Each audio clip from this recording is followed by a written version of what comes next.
I've been doing wall reliefs for 6 or 7 years now, and one of the things that I had developed was always doing a botanical first and then a scene that relates to it on different levels. Perhaps it's cultural, medicinal, some sort of reference to the plant is played out in the scene next to it. And they're all in one large frame, but the scene is bifurcated. A friend of mine was taking botanical illustration course, and we developed the idea that we could do a two-person show, and that could get both of us working again, and this could get me to work a little bit smaller and just focus on the botanical.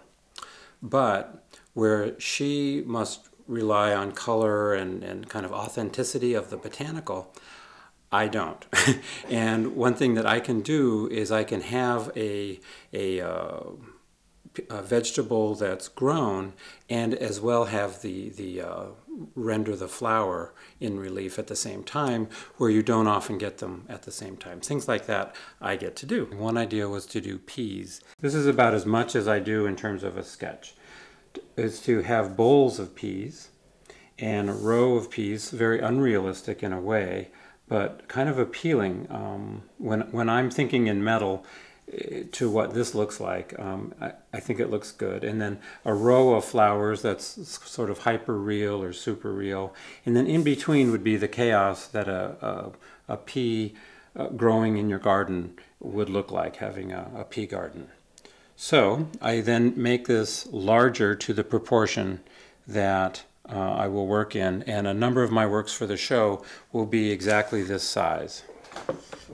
So I want to do bowls of peas, and I thought I'd start there. That's the easiest way because it's going to be the easiest when I have something like, who knows, 20 of those and things. So I want bowls, but they're going to be fake bowls. So I want a paper pattern that will fit the bowl. I don't need to worry about structure so much.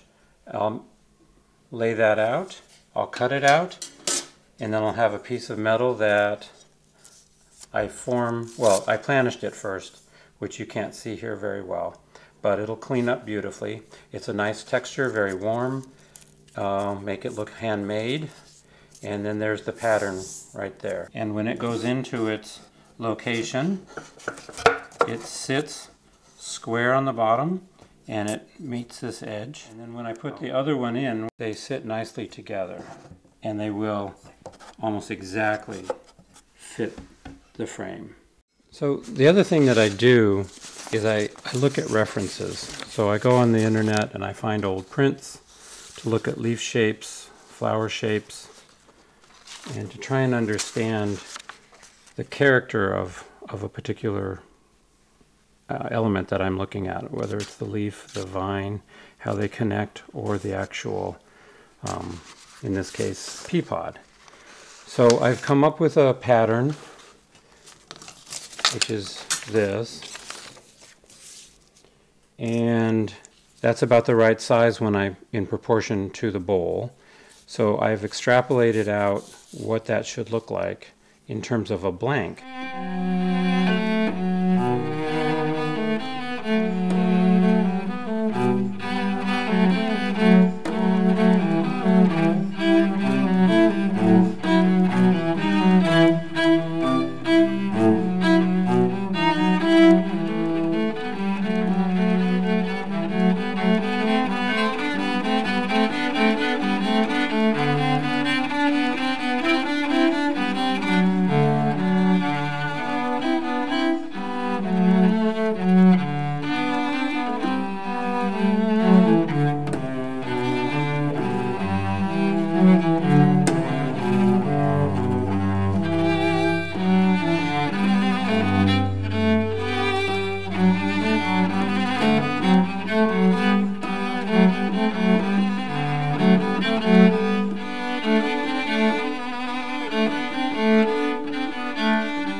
see how the two elements of the flower go together and be able to replicate it well enough, but not specific. And I made a prototype in brass, and I'm going to want it in nickel so that there's a contrasting color. So then the prototype in being made in nickel would take that shape, and it's fairly easy to shape. For this I wanted to have a background planishing so that it has a warm feeling to it. So now I need to form these like you might a small dish. So I have an old form into the wood. So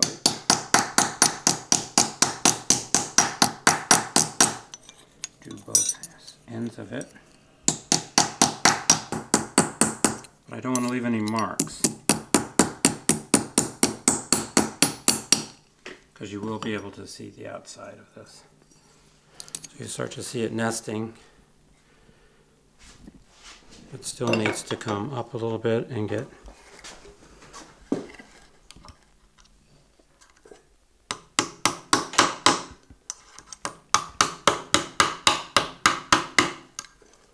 and then you can actually almost push it up. Just very lightly, because you don't want many marks.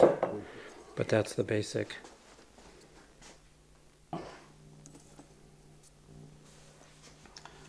So what will happen next is I'll figure out what all this chaos should be. There'll be some pea pods, there might be some flowers, and then there'll be a lot of leaves as well as stems.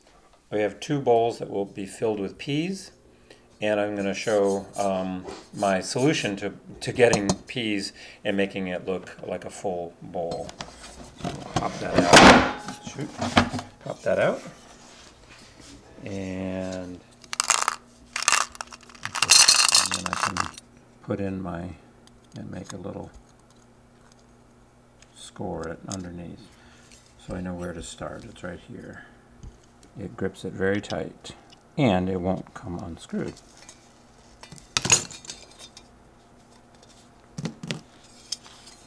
That's what it looks like.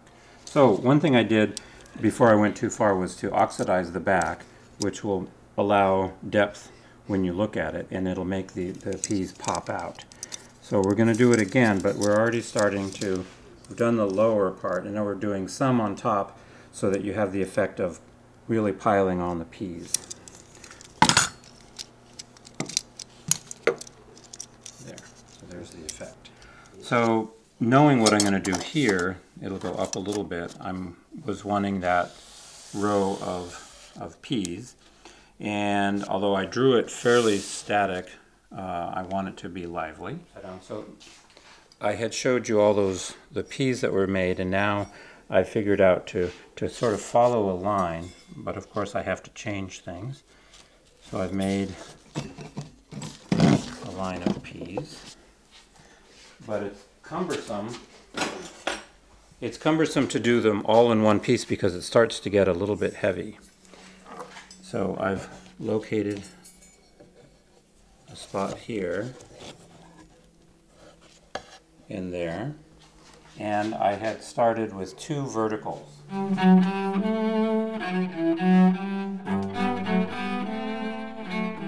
One phrase that I love is that I do sculpture with the fine tolerances of jewelry.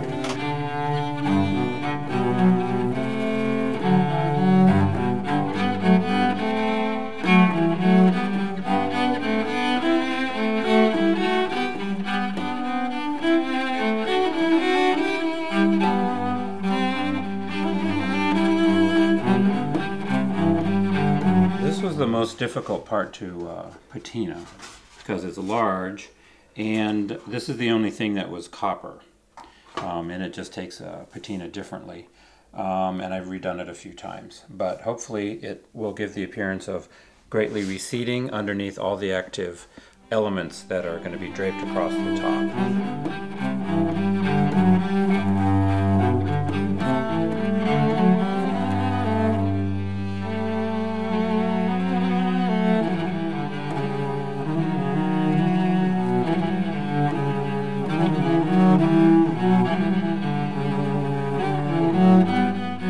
But this This is a surrealistic view of pea production, and the naming of it, which I did down here, the naming of a piece comes at its own pace, and I didn't have a name until I was working on the finishing of this, and it ends up being American peas.